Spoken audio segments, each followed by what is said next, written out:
Hey everyone, today I'd like to go over the solution to this problem with you guys. We're going to go through the official FE reference manual, make sure we find the appropriate equations, and go through the general thought process for solving a problem like this. I recommend you pause this video and see if you can go through the solution yourself, and then we'll compare answers in the end.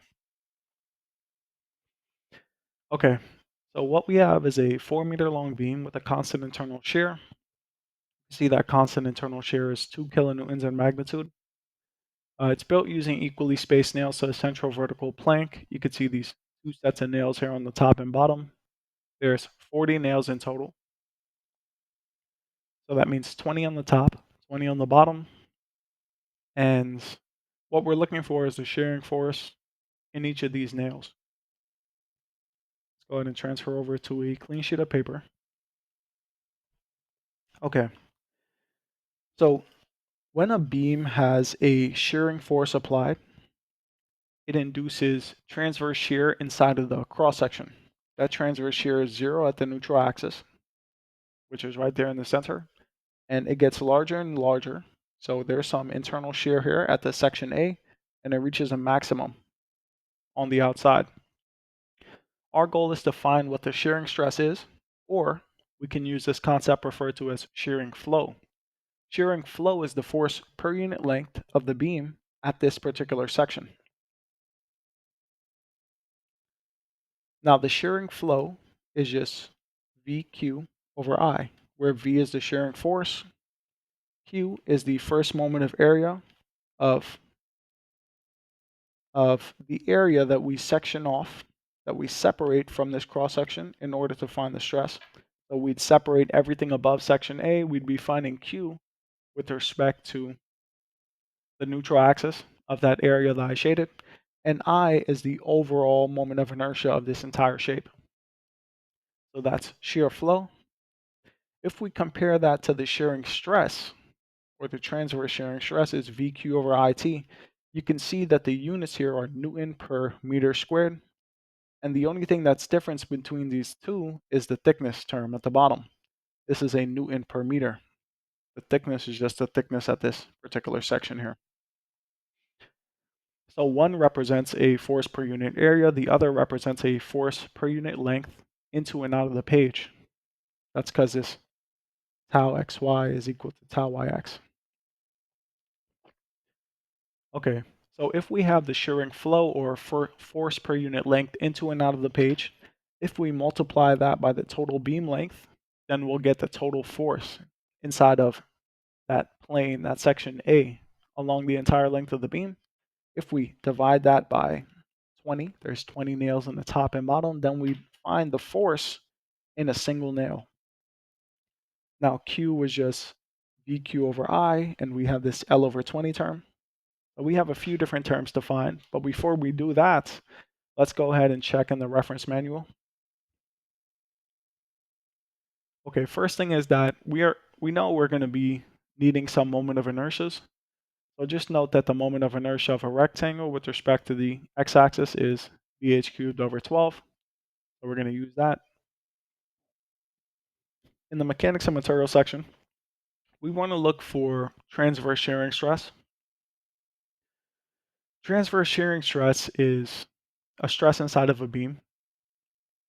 You can see this beam section here. And what we're looking for is stresses inside of the beam.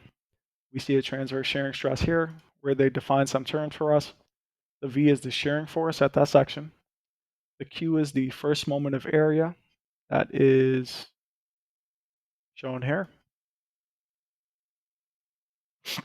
It says we can use above or below the section where the shear stress is to be determined, and we're going to do above here. The I is the moment of inertia of the entire cross section. And the T, that's not really relevant for us because we're looking at the shearing flow, the force per unit length inside of the beam. So now that we have all this information, we have the general idea of what to do. Let's go ahead and execute.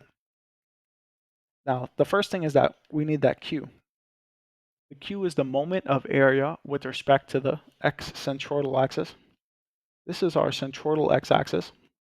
And the moments of that shaded area, we need this distance.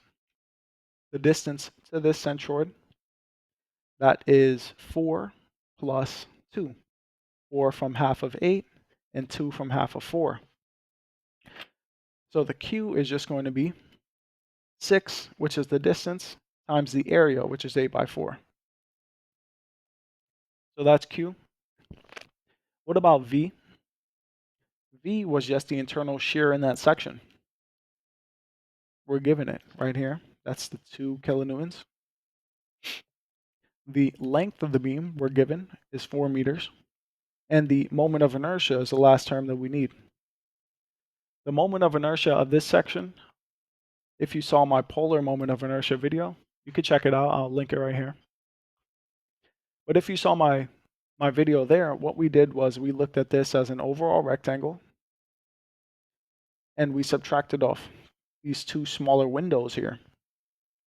And that helped us save some time because we didn't have to use the parallel axis theorem, because you saw all those shapes that I drew have a centroidal line with this centroidal axis.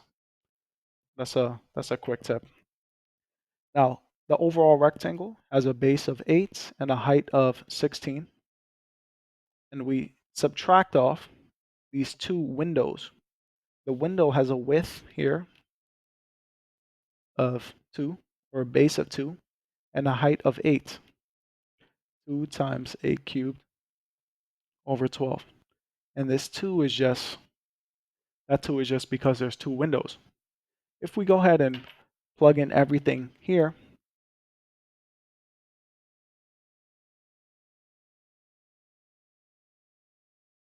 okay, so the breakdown here is that we have a numerator term that encompasses everything shown in the numerator, and also this divide by 20, and the denominator term is just the moment of inertia, which is 2560.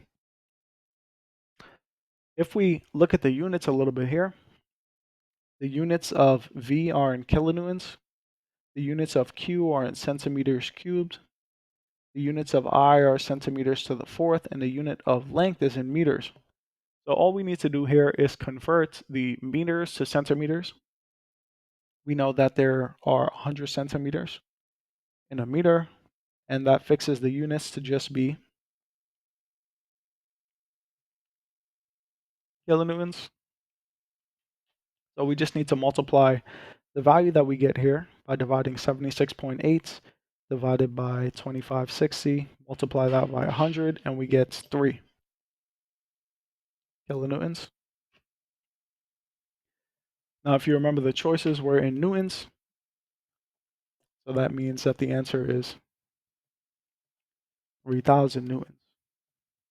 Let's go ahead and check the answer. You got it correct. You can view the explanation here.